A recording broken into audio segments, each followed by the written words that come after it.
Þá koma þriðja liðar dagskrár reglur Akureyrarbæjar úthlutun sérstakra íþrótta- og tómstundastyrkja fyrir börn á tekjulágum heimilum skólaárið 2020-2021. Til máls tekur bæjarfulltrúi Heimir Haraldsson.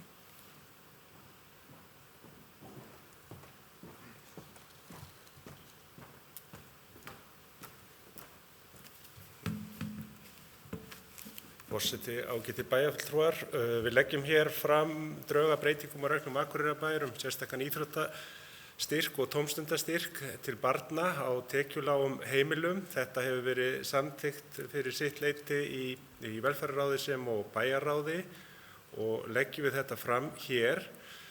Kannski til þess að aðeins að undirstrika hverju er verið að breyta, að þá er verið að breyta reglunum í að það má núna nýta styrkinn til greiðslu á tækjum, búnaði, fatnaði og ferðum ásamt æfingagjöldum og þetta er hugsað fyrir einstaklinga, hjón, sambúðarfólk þar sem tekjur eru að meðaltali lægri en 740.000 krónur.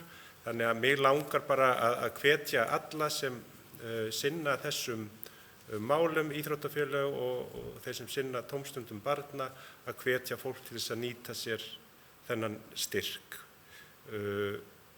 Já, þetta verður hér lagt fram til afgreiðslu. Takk.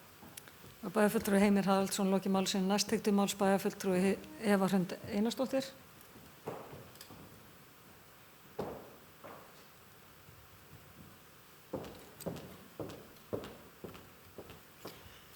Forseti, ágæti bæjarfulltrúar.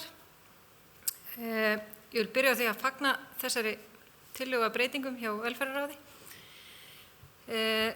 Ég held að þessi styrkur geti skipt gríðarlega miklu máli fyrir einmitt þennan tekjulága hóp, en því miður höfum við komið mjög litlu af þessum fjármunum sem áætlað er í þennan styrk út, að einungis 44% síðast ég vissi. Þannig að framlengja styrkinn finnst mér mjög gott mál og að breyta því að nú geti foreldrar nýtt þetta til tækjakaupa eða búningakaupa eða í ferðalög.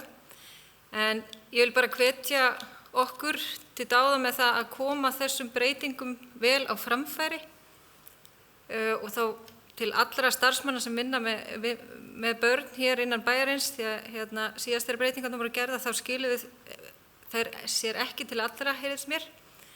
Og eins þó að við komum því til allra íþróttafélaga sem að koma því þá áleiðist til sinna iðkenda, eins ekki bara íþróttafélaga heldur líka er þetta líka til annara tómstunda, því að það er líka einhver misskilningur í gangi í umræðinu að þetta sé einungis til þeirra sem eru að stunda íþróttir, en það er ekki rétt, þetta er á við allar tómstundir.